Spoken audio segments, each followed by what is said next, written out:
I was 20, living alone on a ground floor of an apartment building. My living room window faced a small parking lot for the building, which wasn't gated. I'd stay up late, watching TV or playing games almost every night. It was winter when I first moved in, so I'd have the blinds down at night to help keep the cold air out. Summer came and there was no AC in the apartment, so I'd open the windows and blinds at night for cool air. One night I'm lying on the couch watching TV when I get the feeling that I'm being watched. I looked over at the window, and a man had his hands and face pressed against the screen, merely 3 feet from where I was lying, just watching me. I let out a blood-curdling scream and he did not even blink. Terrified, I jumped up, grabbed the phone, and screamed that I was calling the cops. He still just stood there completely motionless and dead-eyed. At that point I yelled that I'm getting the neighbor, started walking to the door, when he finally took off. I locked the window and stayed up all night, completely on edge. My boyfriend at the time came over and stayed for a full week. He made sure to leave the blinds open and sat at the edge of the couch closest to the window to make it known I wasn't always alone. The creeper didn't show up again, so eventually I got comfortable thinking it was an isolated incident of some random wandering around the parking lot. Maybe another 3 weeks after that, I get home late from waiting tables and park in the lot. I get changed, grab a snack, and head to the living room to play games. I start to raise the blinds to open the windows and let in cool air, and the creeper standing right there with his face pressed against the screen once again. He was not standing in the parking lot when I pulled in, as I parked right by my window. I can only assume he was waiting around the corner of the building, watching me come home and timing my movements. This time I grabbed the phone and immediately called the police. I was shaking, crying, completely hysterical. The creeper takes off. The cops come and say they'll have someone patrol the block when they can. My boyfriend immediately comes over. He wants to stay with me until I can get out of there, so I start looking at different apartments. Another 3 to 4 weeks or so later, I have an apartment lined up on a high floor in a doorman building, because at this point, screw it. My boyfriend had to get out of town for a few days, so I decided to go stay at my friend's place, because I certainly wasn't going to be there all by myself. I'm at my friend's place for 2 nights, but wanted to run home and grab a few things I'd forgotten. She goes with me, for obvious reasons, and we go in the afternoon, not at dark. We decide to hang out for a bit and play games together, because it's daylight and there is activity around the building. No AC, so I hesitantly raise the blinds to get fresh air. I'm terrified opening them, then laugh to myself because I do it, and of course, no one is there. I open the actual window and see 2 large holes cut into the screen right above the latches you push in to lift. They were definitely not there 2 days ago. My blood ran entirely cold. The creeper knew my boyfriend was gone. He was watching and saw his car was gone. I'd left my car there as my friend picked me up, and we always left a light on in the living room to make the creeper think we were awake. So he saw my car, thought I was home, saw the light on, yet proceeded to cut holes in the screen to break in at a later date or time. I have no idea if he actually gained access, but seeing how bold he was terrified me. How long had he been watching me, learning my patterns, and getting gradually more aggressive with every interaction? I still sometimes get a chill when I raise my blinds, and it took a long time to get comfortable living in anything but a high-rise. Thanks for the lifelong PTSD. Let's not meet again. One night when I was 12 or 13, my parents were gone for a while, and I was just staying up really late on my desktop computer waiting for them to come home. Like most people, I had been told a million times not to talk to strangers on the internet, but about half of my friends' list on MSN were people I had never met before, so I was just chatting with a bunch of them. Out of nowhere, one of my online friends had told me exactly what I had been doing the past hour or two. Ergo, what I was eating, drinking, playing with when I had gotten up last. Things I didn't mention in the chat. I instantly got a horrible feeling in the pit of my stomach. My desktop was set up in front of a big window, so as far as I knew, this person I had been talking to, that was supposed to live in a different country than me, had found my address and been watching me through the window. Turns out he had somehow hacked into my webcam and had been frequently watching me through it whenever he wanted. It's been 10 years and I still have all the cameras on my devices covered in duct tape. I was about 8, and I was taking the trash outside after the sun went down when a hand reached from the side of our back deck and grabbed my leg, trying to yank me. I screamed very loud, and whoever it was left, and I ran inside. I was a kid around 10 years old, and I was babysitting my 7-year-old sister. We grew up near an insane asylum, and every now and then we'd get an escapee in our yard. They'd walk off the grounds and head through the woods toward the nearest town. They'd get about a mile to our place and realize walking 40 miles to that town was not happening, so they would ask to use the phone to call and get picked up by the hospital. This happened every now and then, but this was the first time it happened when I was home without my parents. The woman who arrived in our driveway wanted me to call the hospital to pick her up, but she also asked me if I had some matches, presumably to light a cigarette. I ushered my sister into the house and locked the door as I called. The woman was kind of half screaming, half moaning. "Matches! I need matches!" until they came and picked her up. I'm sure it was just for a cigarette, but it also could have been to burn us alive, so I didn't give her any. I had just moved into my very first apartment. It was around 8:30 p.m., and I heard the doorknob moving like someone was putting a key in it and turning and knocking. At first I got really excited that my then boyfriend was home, but then I realized it was only 8:30 and he wasn't due home from work until 10:30. I looked out the kitchen window, or anyone's car I had known parked outside. That's when I panicked. The doorknob kept moving for a few more seconds and then stopped.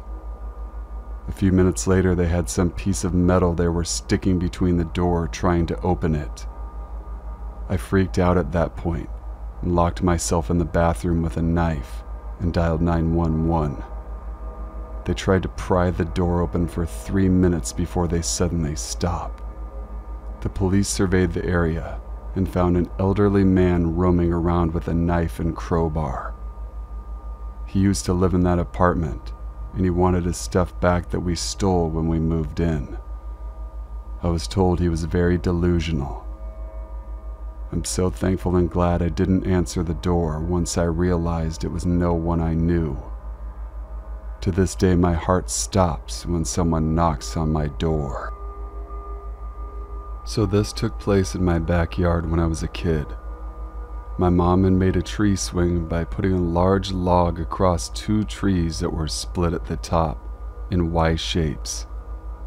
A rope hung down from the middle of the log, and there was a little wooden slab to sit and swing on. I was out there swinging away when suddenly, before I knew what had happened, I was pulled backward and found myself laying in the dirt. I looked up just in time to watch the log that was holding the swing split and crash down. I had used this swing 1 billion times, and where I landed wasn't even reachable at maximum swinging capacity. I looked up and no one was around. The feeling of being pulled back is permanently logged into my brain. My bedroom is on the second story. I woke up one night around 3 a.m. to go to the bathroom. I knew we were expecting a lot of snow. I looked out the bedroom window to see the accumulation. It was deep, higher than the curb, like a white blanket across the cul-de-sac. I decided to get some water, so I walked downstairs, turned on the light, went to the bathroom and got water. I was downstairs for maybe 4 minutes. I went back to my bedroom.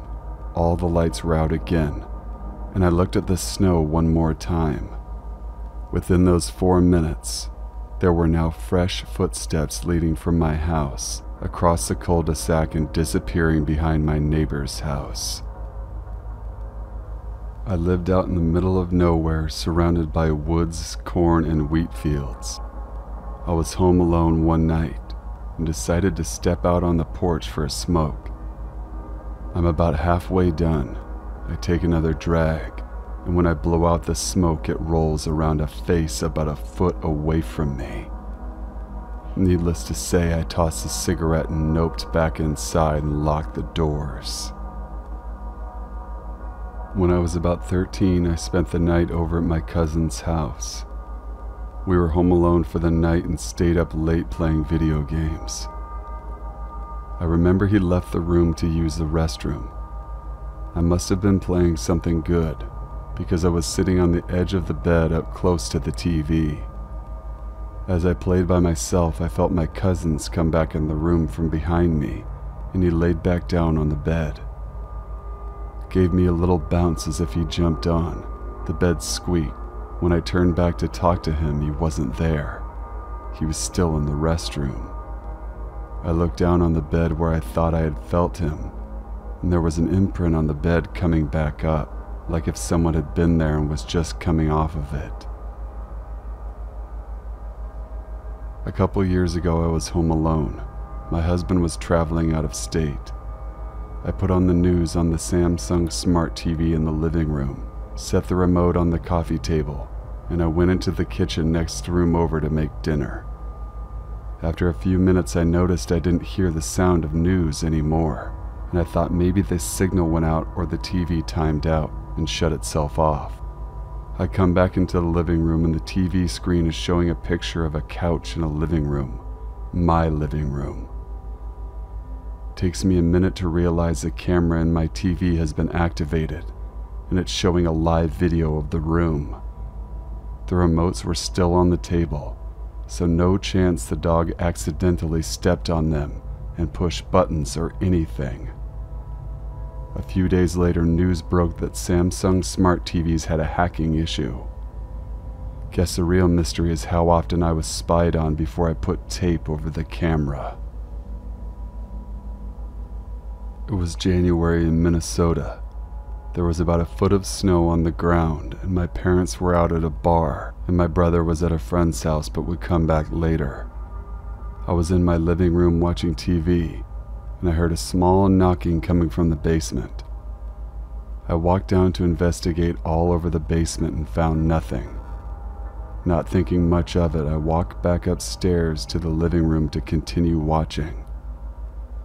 About 5 minutes later, I hear a loud crash from the basement and what sounded like a door opening. At this point, I was very worried.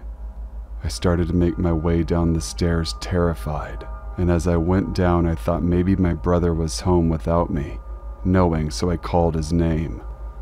Nothing. I called again, and nothing, so I kept slowly moving down the stairs, only to find that there were drawers open and desks, box open, and a few plastic bins and containers all knocked down and tipped over. But the worst of all, my back glass door wide open with footprints leading out the door. I shut it, called my parents, and when they came, my mom called the police while my dad followed them. According to him, they went over my fence into the road behind my house where they stopped. My guess is he was picked up, but we and the police never found out if it was planned or just a random house they picked to rob. absolutely terrifying. I was in the United States Air Force stationed in Omaha in the late 80s. At the time, I hung with my roommate and another friend. My name is Tracy, and my roommate's name is also Tracy. The girl we hung out with was named Stacy. When we were together, everyone always thought we were lying and being silly teenagers we were. We always found it funny. One weekend, we decided to take a road trip to Kansas City, Missouri. We were speeding down the highway, laughing and singing at the top of our lungs. We were happy and having the time of our lives. Stacy was driving and she had a bit of a lead foot. She must have been going too fast because before long a state trooper pulled up behind us and turned on his lights. Stacy immediately pulled over.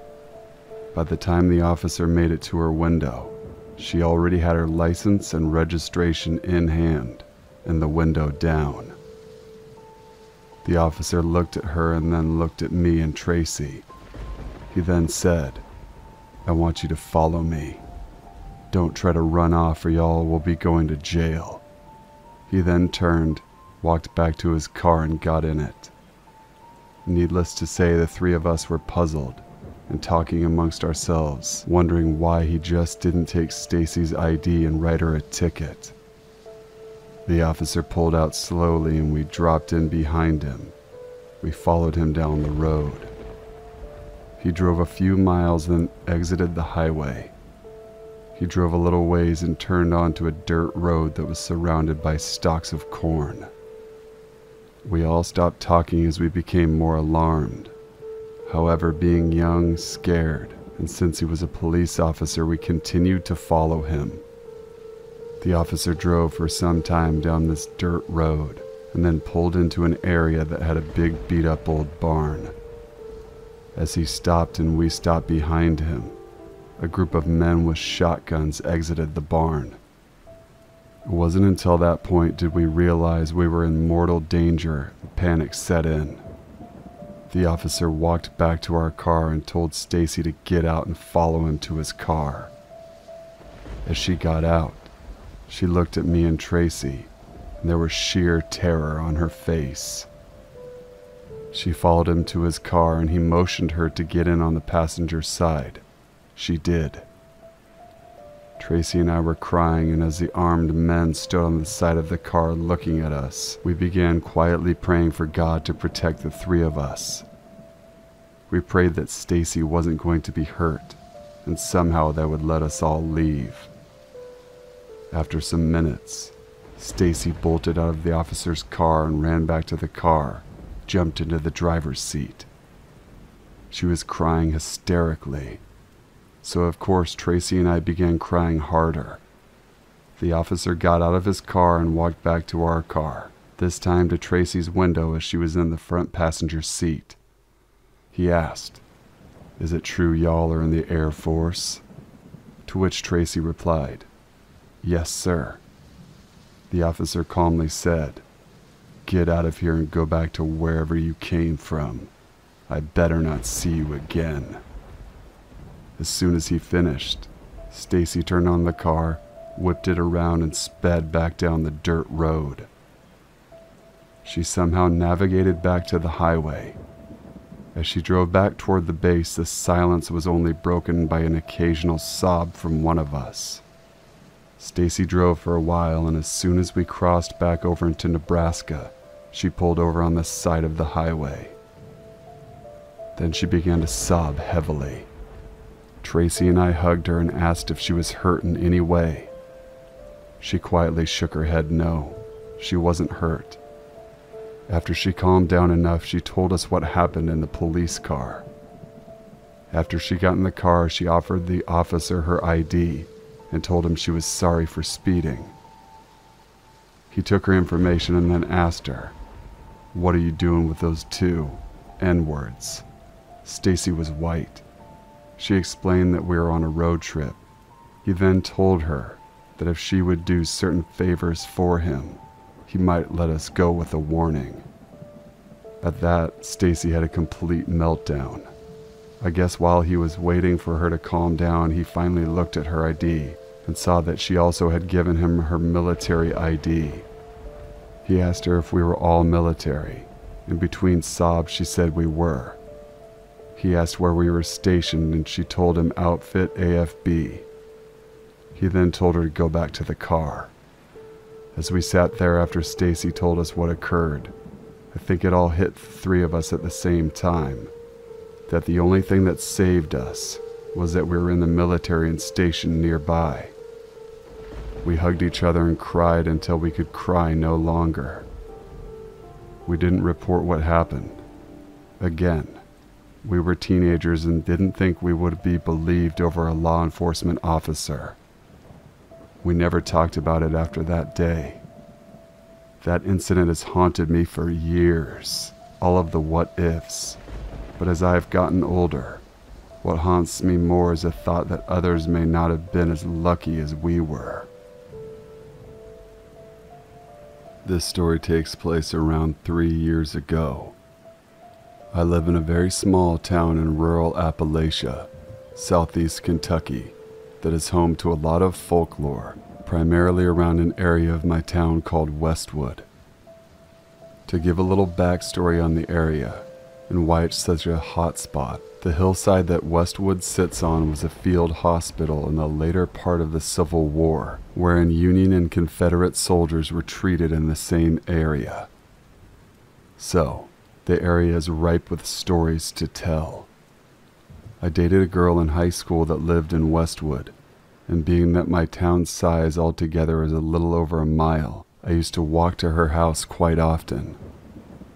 One night in November, we decided that we were going to walk downtown just to get a little exercise. The path that leads into town was once a railway that used to go through downtown, but since I've been alive, that rail has since been ripped up and paved over to create the walking path. It's around 11:30 when we leave. We spend a little time just sitting and talking in town before we decide to head back home. On the way back up to her house, we hear what sounds to be a bell ringing. We stop and listen, thinking that it was a flag bouncing off of the flagpole in the Confederate cemetery. But then it hits me. The wind's not blowing. She comes to realize that at about the same time, and we just look at each other. Then the ringing got louder and faster, so much so that people were turning their porch lights on to figure out what was going on. I've never run so fast in my life. We spent a lot of time in the graveyard together. That was our place to go and get away from everything for a while. A few days after this occurred, we started paying more attention to the graveyard when we came through and noticed a bell at the foot of a grave. Knowing that people were buried alive sometimes, and that that bell was meant to be rung if they were falsely pronounced dead. It was the first thing that came into my mind. It also could have very well been someone messing with us, but something in my gut tells me that's not the case. Me and my cousin Elle were very close. We always did everything together and have been mistaken as twins a lot. We would always do sleepovers when we were teens, so when Elle invited me to her house, I immediately said yes. Once I got there with $30 from my babysitting, we headed to the corner store to stock up on snacks. My aunt trusted us as we were 13, and it was only a block away. When we got in, we noticed a guy about mid-30s in the corner just staring at Elle. We just ignored him and got our snacks and left. When we were walking back, Elle dropped one of the bags, so I picked it up and noticed a guy from the corner store walking in our direction.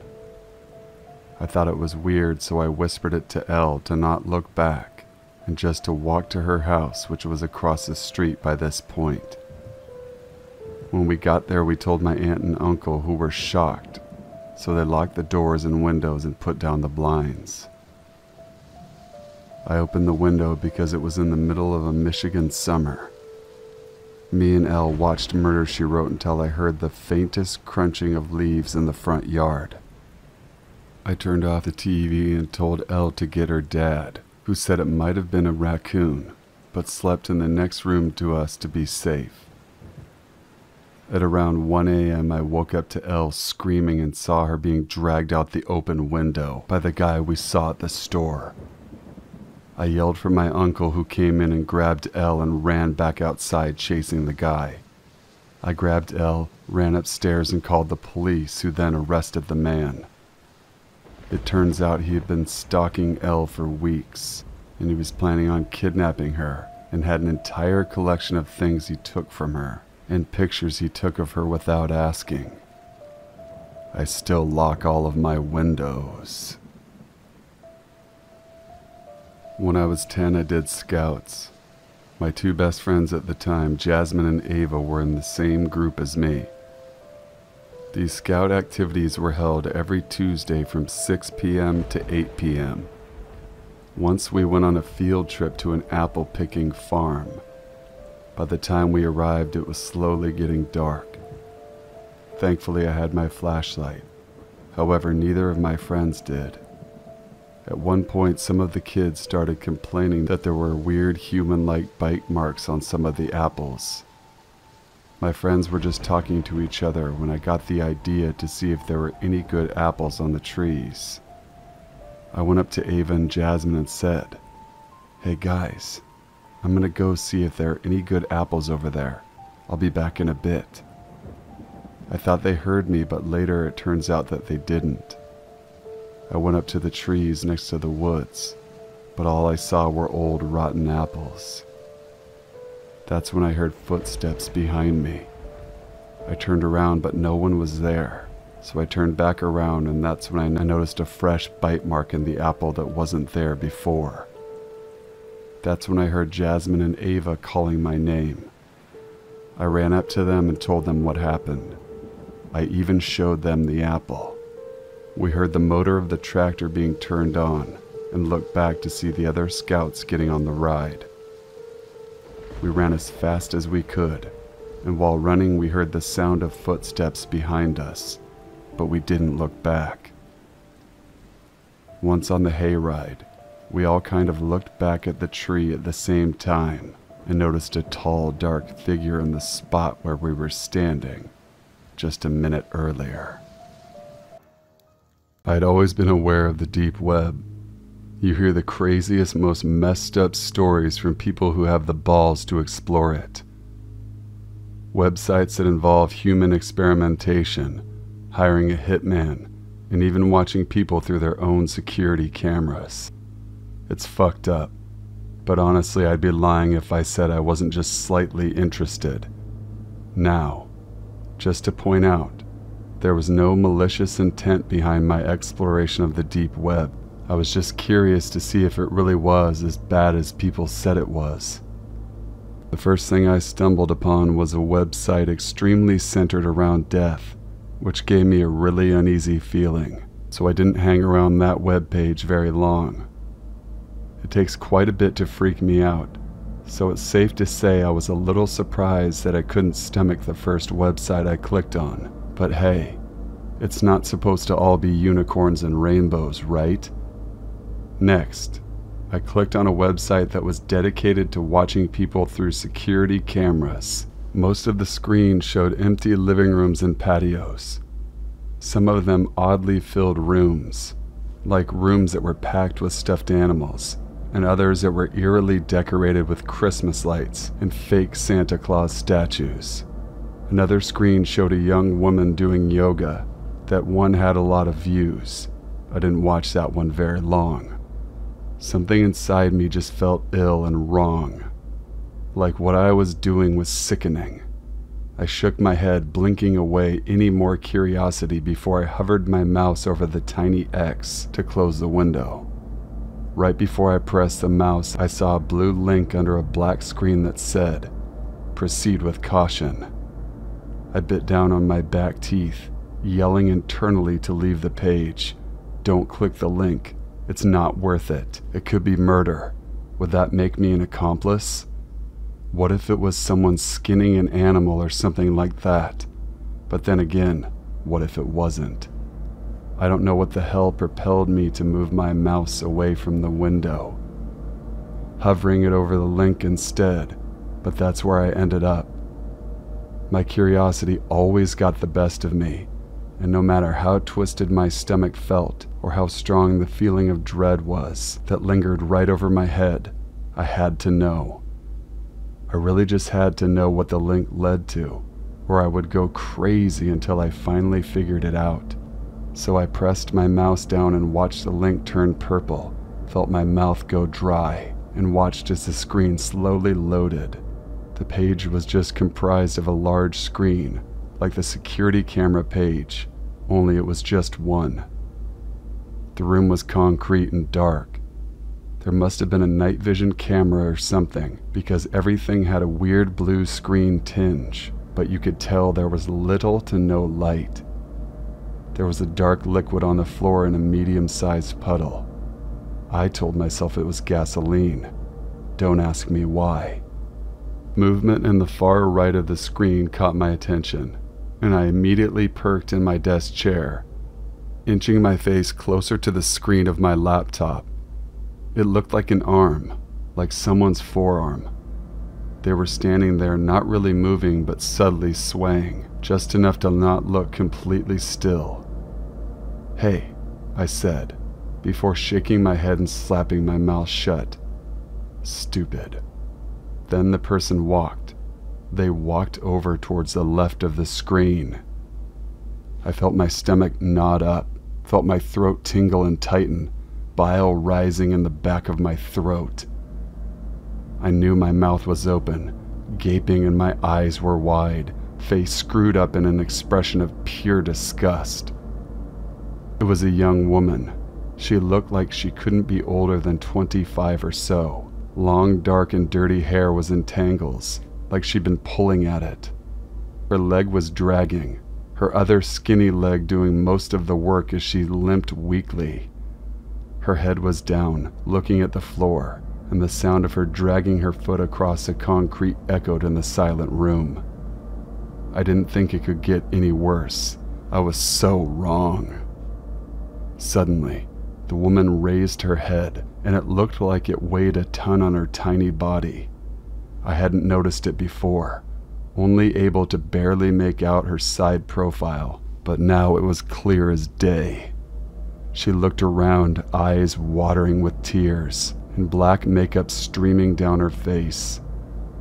Small strands of bloody thread were intertwined in her lips, messily tied, locking them together. Dark blood stained her chin, probably from where she tried desperately to open her mouth, to scream, before realizing she couldn't. Her dainty fingers were stained as well, the same color as a puddle on the concrete. My whole body felt weak. My stomach was sick. I tried to tell myself it was fake, that it was all a big hoax. My eyes scanned to the bottom left of the screen. 5,623. 5,623 people were watching. Unable to fight it any longer, I ran straight into the bathroom, puking my insides into the toilet bowl. Everything inside of me felt disgusting, wrong, twisted. Once I was finally done, I laid on the floor of the bathroom, letting the cool tiles try and soothe my burning body. My head was spinning.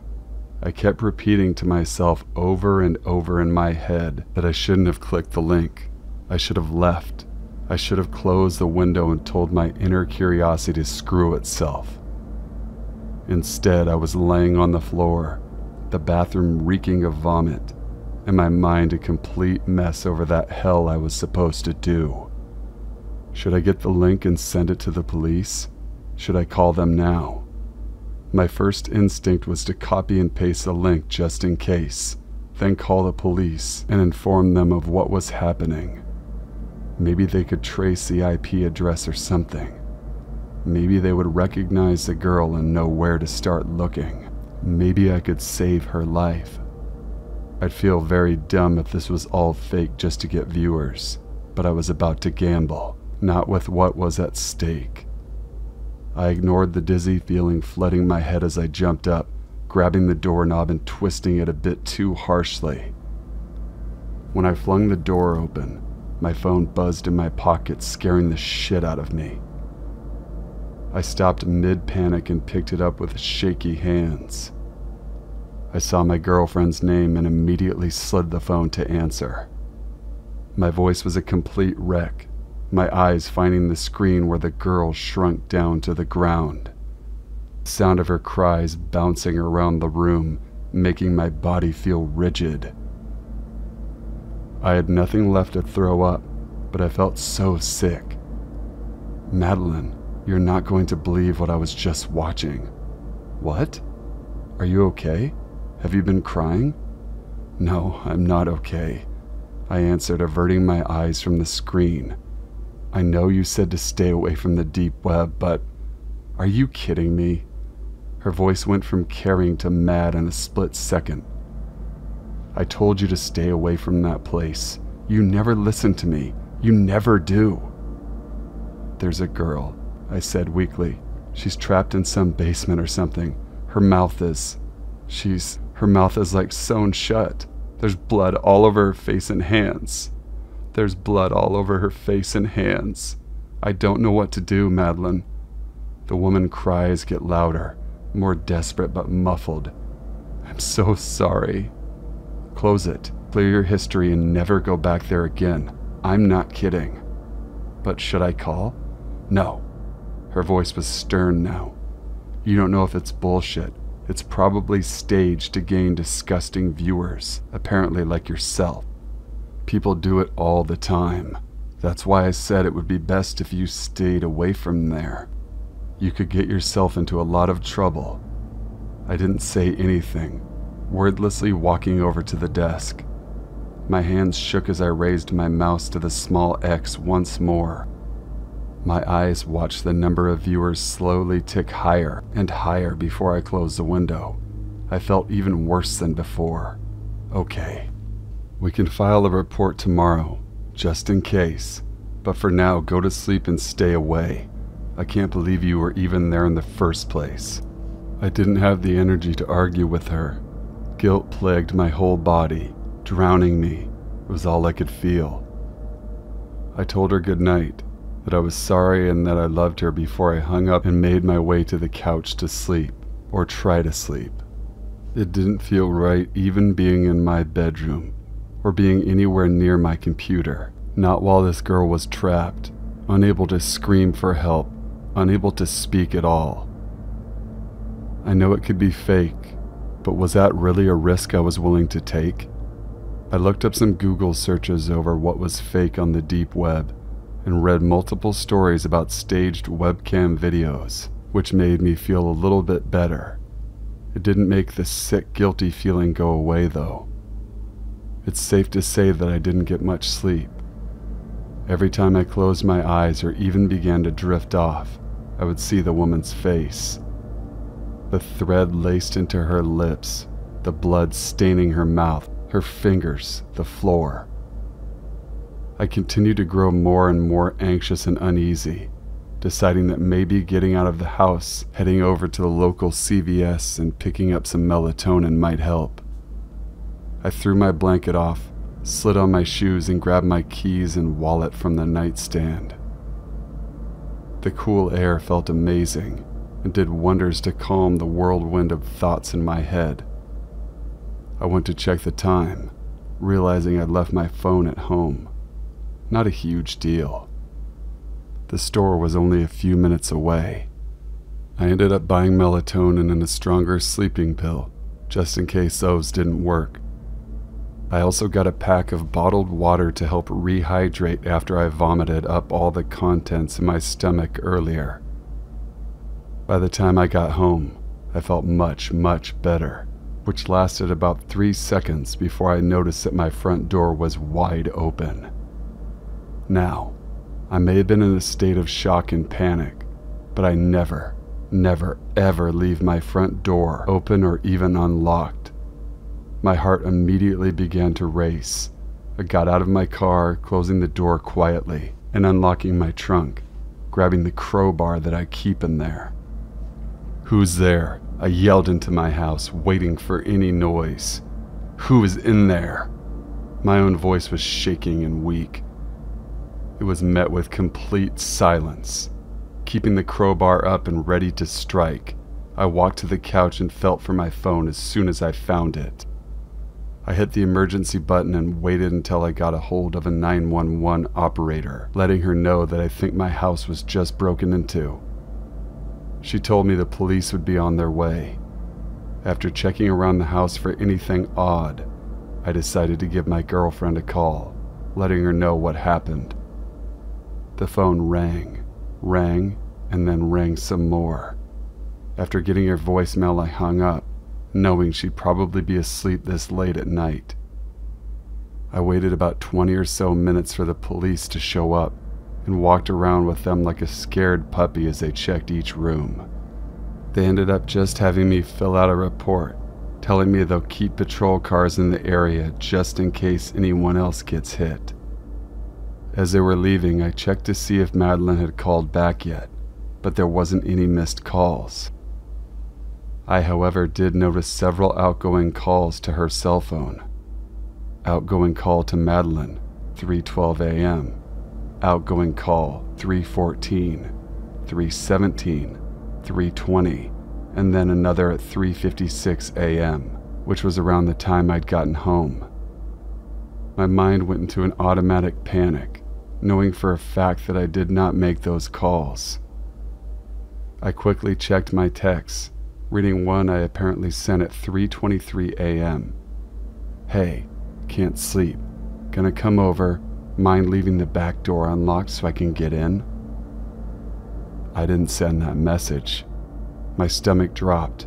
My heart thudded loudly in my chest as I noticed her reply directly underneath. "Sorry I was asleep. Thanks for waking me up, by the way. Lose your key again? It's unlocked. Don't be too late." Without a second thought, I jumped in, running to lock all the doors and windows in my house, keeping the crowbar tight in my hand as I ran to my car. I drove as fast as my little Civic would allow all the way to her house, ignoring any stoplights. It only took 3 minutes to get there, but I still knew it would be too late. I made my way back to her door, feeling every cell in my body burn when I saw it was wide open. My face was hot. My hands were shaking, but I stepped in, crowbar raised like a bat, ready to swing. I tried to keep my emotions at bay as I looked around her dark house. "Madeline?" I called out. "Are you okay?" Nothing. Silence. "Madeline?" A small scream came from her bedroom just up the stairs. My legs jerked to a run as I flew up the stairs, slamming her door open. I looked at her empty bed, her empty room. Confused, I heard the scream again. Only this time I heard what was coming through her computer monitor. I felt numb as I looked at the screen, noticing the same website I saw earlier, only instead of one woman, I saw two. The first was lying on the floor, not moving, in that puddle of dark liquid. I recognized the second girl, just as I had recognized her voice. My heart shattered as I saw her face, streaked in blood.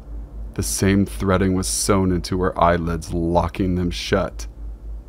Her scream hit my bones, surrounded my body. It was all I could hear. Her face was twisted in pure terror. I cried pathetically as her voice began to go out, continuing to grow weaker and raspier. I locked my jaw, picking up my cell and dialing 911 for the second time.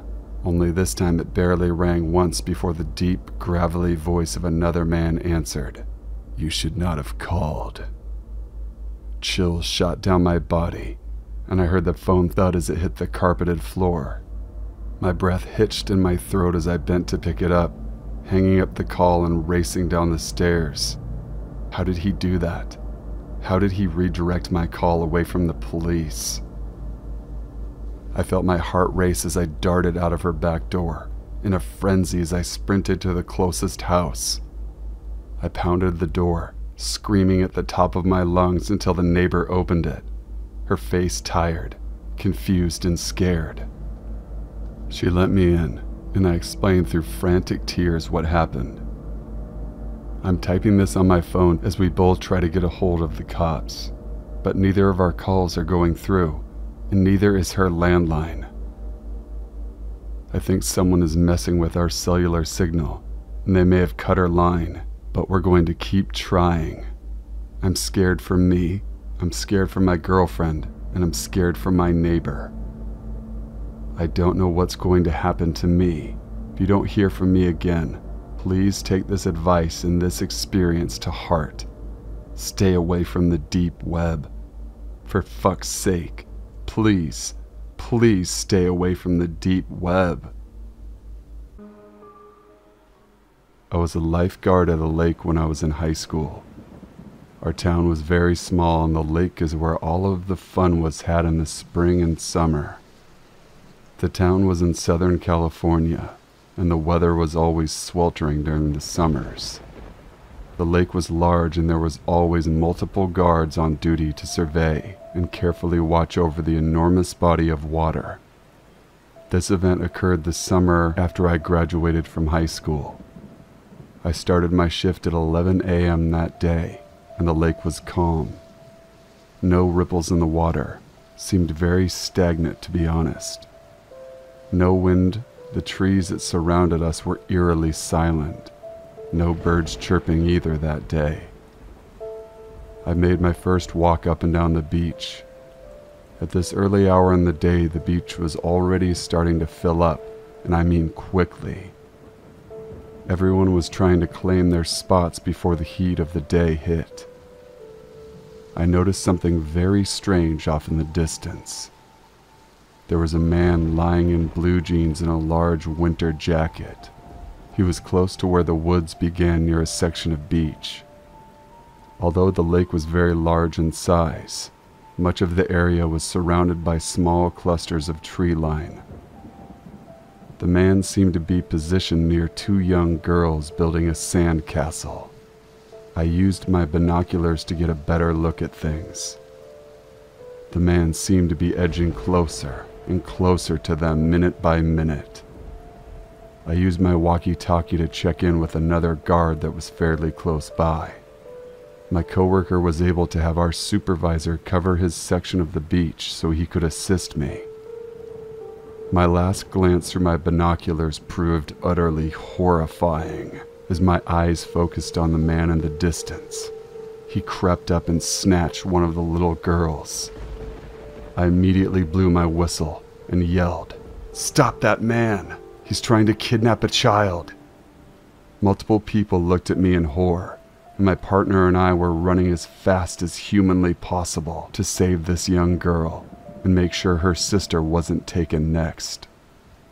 When real-life situations of shock and awe happen, people think they will always be the badass that saves the day, but in reality things play out much differently. Time slowed as I ran and saw the man scampering deeper into the brush and forest. There was a curve in the dense vegetation on the trail, and in moments he would be out of my partner and my line of sight. My lungs were burning and I felt myself slowing. I was in excellent shape at the time, but my partner caught up to me and ended up passing me. Once we had both made it around the bend in the trail, we saw nothing. Zero, no sign of either of them. I then heard two men shouting and tires screeching. We made it to a small clearing in the pines and saw a small old beat-up truck speeding away. The girl had her hands pressed against the back of the window, crying and wailing. The truck had no license plate, so all we could get was the make and model of the vehicle. The lake had zero reception, so we had to run back the way we came and towards the main parking lot to try and get reception to phone 911. Sadly, we had lost so much precious time waiting to get help. It took the police 20 minutes to reach the area once we got through over the phone.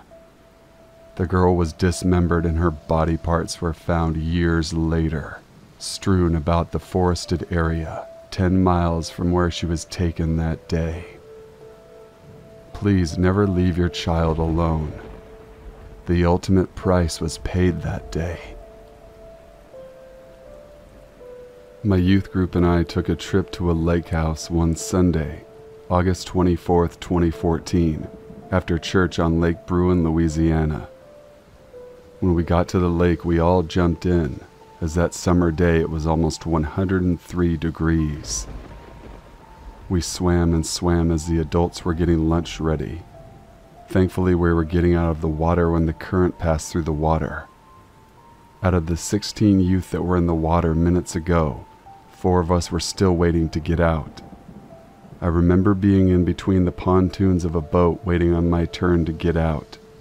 Ahead of me were 3 other girls. I remember seeing a catfish float up and thinking that was not right. I could not react before I felt as though I was being restrained. I could not move and I could not speak. I just felt as though I was floating.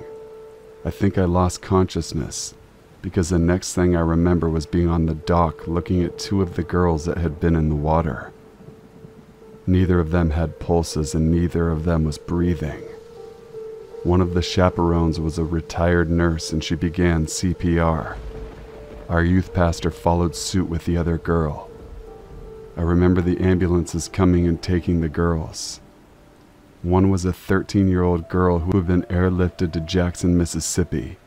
The other was about 17, and she was taken by ambulance to Rapids Parish Hospital near Alexandria. As for me and the last girl, we were both taken to the hospital to get checked out, and I spent a total of 23 hours on an IV because some level was high. As you can imagine, it was tough to see 2 of your friends lifeless on a dock. I was born in Mobile, Alabama, and I grew up around docks and water. I had never heard of anything like this before. As of right now, it was almost 2 a.m., and I can't sleep because the faces of the girls still haunt me. I'd really love to talk to someone and see if there's any way that I can help. Financially, I'm a broke college freshman who has moved from home and just wants to be able to do his part to help people. Please contact me if you can. This happened close to the beginning of June 2017. I was with my grandparents at the beach. We all heard some sirens. Sounded just like ambulance sirens. I put it off thinking it was just an ambulance on the road that was nearby. A little while passes. I see a boat with lights on the top driving. I just think it's a person driving their boat, and they have the lights on because it's kind of foggy. Then maybe 5 minutes later, I see a police officer talking to someone. I didn't really know why they were here. Then they came up to us and asked if we had seen a white woman with a light blonde hair in her mid-40s wearing a blue bikini. We say no, and then they explain that the woman and her friend had come to the beach that day. The woman's friend said she had dozed off for who knows how long, and when she woke up she couldn't find the woman. She said the last place she saw her was in the water. There was a riptide warning out for the area as well. This was 4 miles down the beach from where we were. I don't know what happened to her or if she's okay. I look over to our catch pool after a slide we have, which has a different lifeguard at it, and I spot a kid with his parent, both in good condition above the water. Is that him over there? I say, looking back at my friend. Where? Oh, he's over there, I say, pointing. As I say this, I notice that the kid's parent is talking to the lifeguard at the splash pad, and the kid is behind the parent, submerged, active victim. Since I saw this while talking, what I ended up casually saying was, "Oh, he's over there dying." My friend looks over and begins sprinting towards the kid. I hop out of the water and start walking over, maybe because I'm too calm or just been doing this too long to feel like it's an emergency yet. The parent hears splashing from my friend running towards him through the water, looks down at his kid and lifts him out of the water. The lifeguard he was talking to, 2 feet away from the drowning kid, didn't know what had happened until we told him. Stay sharp even when talking to people. Another interesting note is that the dad and kid were literally the only people in the splash pad area that day. I really hope that they would have seen him, even if I hadn't come out from the guard shack on my break. When I was 9, my father, mother, and I had moved into my grandmother's old house in the countryside. She had died sometime before, and my mother had inherited the house. While my parents, along with my uncle, were unpacking, I had wandered over to the empty pool that was at the very back of the yard. I remember reaching the broken fence before I heard my father. "Samantha, get away from there." I spun around and ran back to where my uncle resided on the back porch. "Why can't I explore near the pool? It's not like I'll fall in," I asked, looking up at my uncle before turning to look back at the far end of the yard. The light from the porch light only leaving a dim light against the broken fence. "There's a man in there," was all he said to me before ushering me back inside. What he told me that night scared the life out of me. I never went back to the far side of the yard again. I was only 9 at this time, but I could see the fear in his eyes. I never found out why he was so scared until many years later.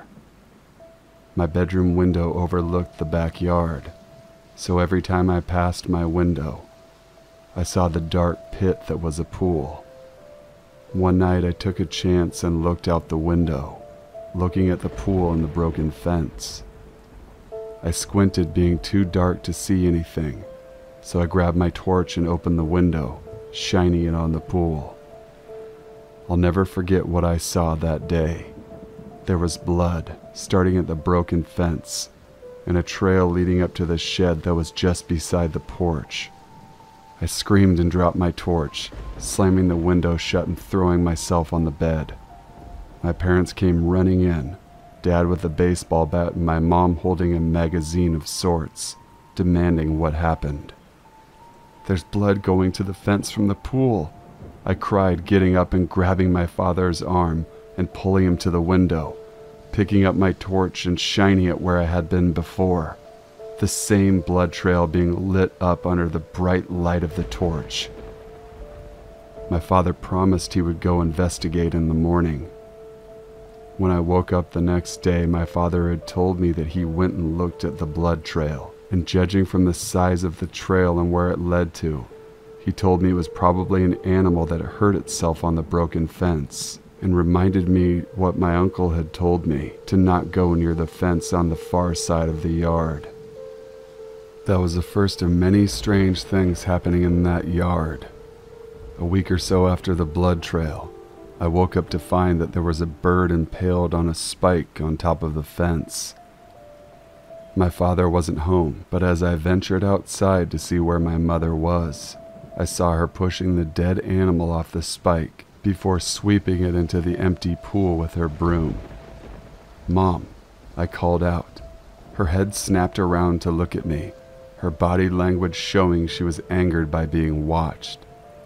"Samantha, get inside," she snapped at me. Knowing that if I didn't listen to her I would be in trouble, I ran back inside. She didn't follow until a good 20 minutes later, and I didn't dare ask what she was doing near the pool. Months passed by and I'd constantly see my mother, the same time every day while my father was at work, pushing a new dead animal into the empty pool. Some were foxes that got caught on the small holes of the broken fence, death by starvation. Others were more birds or even stray cats that had fallen victim to the broken fence. I grew used to seeing blood or deceased animals, so whenever I saw something caught in the fence, I told my mother and she just kissed my forehead, told me not to worry about it. One day my father came home from work early as he had forgotten his lunch to find my mother sweeping yet another deceased cat into the pool. From my room, I heard my father shouting at her, asking why she was doing this and for how long.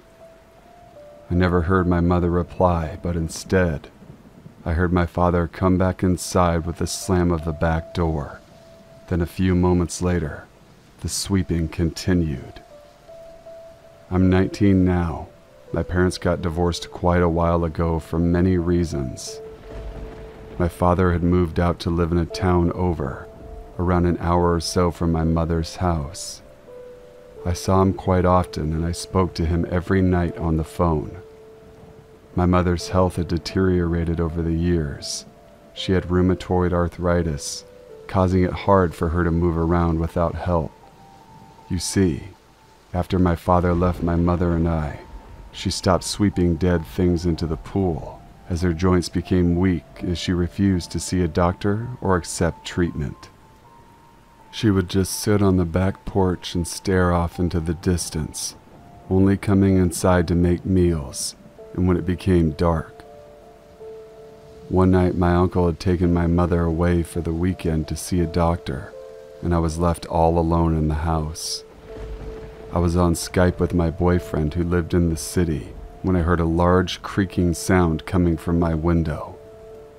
I excused myself and got up, opening the window and looking down at the yard, looking for the source of the noise. I grabbed my phone and turned the torchlight on. This is when I saw it. The silhouette of a large hand, curled around the bar of the fence, pulling itself up from what seemed to be the pool. I couldn't take my eyes off the thing. I watched as it stood on the outside of the pool and looked up at my window. Its eyes stood out the most. They shone in the light from my phone, like if you were to shine a light on a dog or cat's eyes. Its silhouette was human-like, but its limbs had been twisted out of shape. Its legs faced aside instead of forward, and its arms were limp by its side. I stared at its face. I wish I hadn't. His face was mangled and bloody like it had been attacked. Its mouth was set in a wide grin. I heard my boyfriend asking what was wrong, and as the creature started running towards the house, I remembered my uncle's words from a decade ago. There's a man in there. The end. Thank you guys for watching and listening to the very end of this video. I greatly appreciate all the comments that you guys send my way each upload. I need people to start sharing on social media. Share with your family, friends, anyone in the horror community. Let them know about Sinful's horror stories. And yet again, if you're not subscribed, I hope you want to at this point. Please enjoy all the content I have uploaded over the last 6 years. Until we meet again, stay sinful.